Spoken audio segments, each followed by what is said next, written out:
Magandang lalaki pala ako ngayon guys, ngayong umagang to. At nandito kami ngayon sa Tanay Rizal, Rainbow 89 Eco Park Camping and Trekking. Tara, pasok tayo dito guys. Bali ang entrance kasi dito guys is 100 per head. And then ako muna magbabayad sa dalawang kasama ko kasi wala ngang kapera-pera mga to. Kilala nyo naman ako guys, is napakalambot ng aking kalooban. At hindi ko ma-attempt na papasok ako, sila maiwan sa labas. Kaya ayun, babayaran natin yan.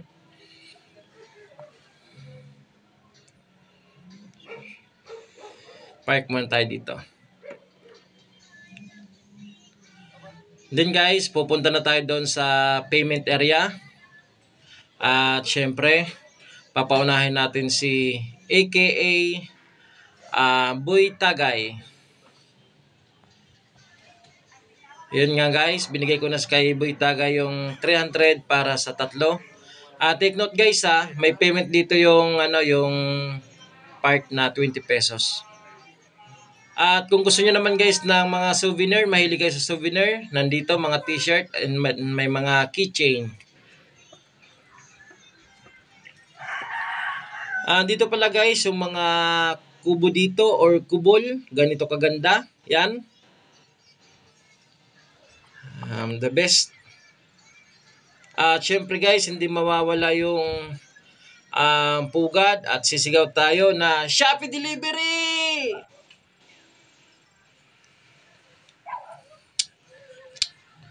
Ayan guys, ito kasi guys yung pinakatuktok na dito sa Rainbow 89.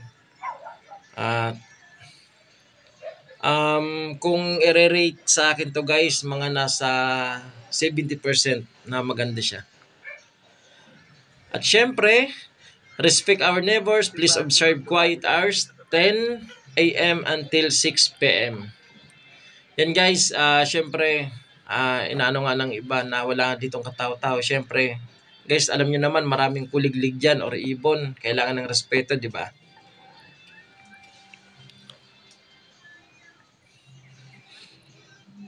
Yun, makapag-jogging nga muna dito guys. Kasi kilala nyo naman ako guys, hindi nawawala sa katawan ko yung exercise eh.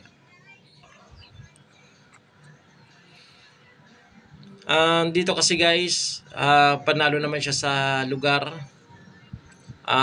Marami kasi ditong kubol or kubo na mahina na siya, mga marurupok na. Pero may mga kubo naman ditong mga bagong gawa. Yan pala guys, yung spider web. Additional payment dyan na 50 pesos para makapasok ka dyan. Dito pala guys sa Rainbow 89, sa Tanay Rizal, is dito pala guys may ongoing ditong ginagawang swimming pool, kaso bawal ipasilip sa atin kasi private nga daw, hindi daw nila pinapakita sa iba. Surprise na lang daw, and then baka daw buksan daw nila by May or June. Ayun, yun yung sabi nung nakausap namin kanina. At syempre di mawawala ang magkapatid na to, nagkita, nagkumustahan.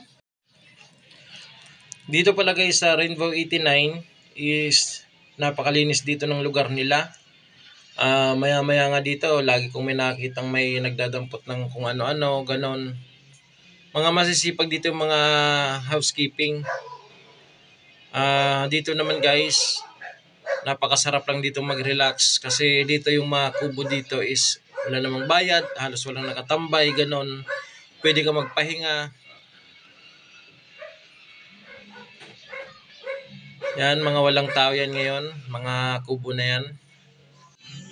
Yung mga kubo pala dito guys, lahat ng pintuan nila may nakalagay ng susi.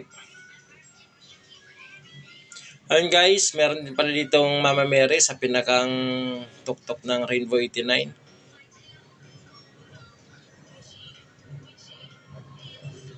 At syempre, kapag katapos mag-ikot, di mawawala yung kainan at inuman.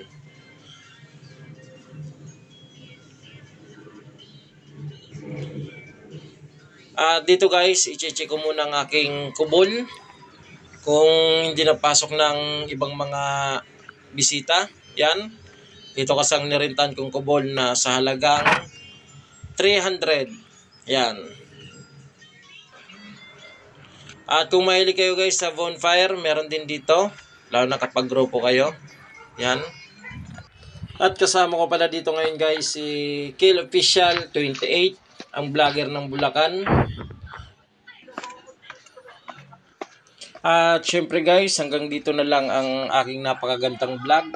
That's all.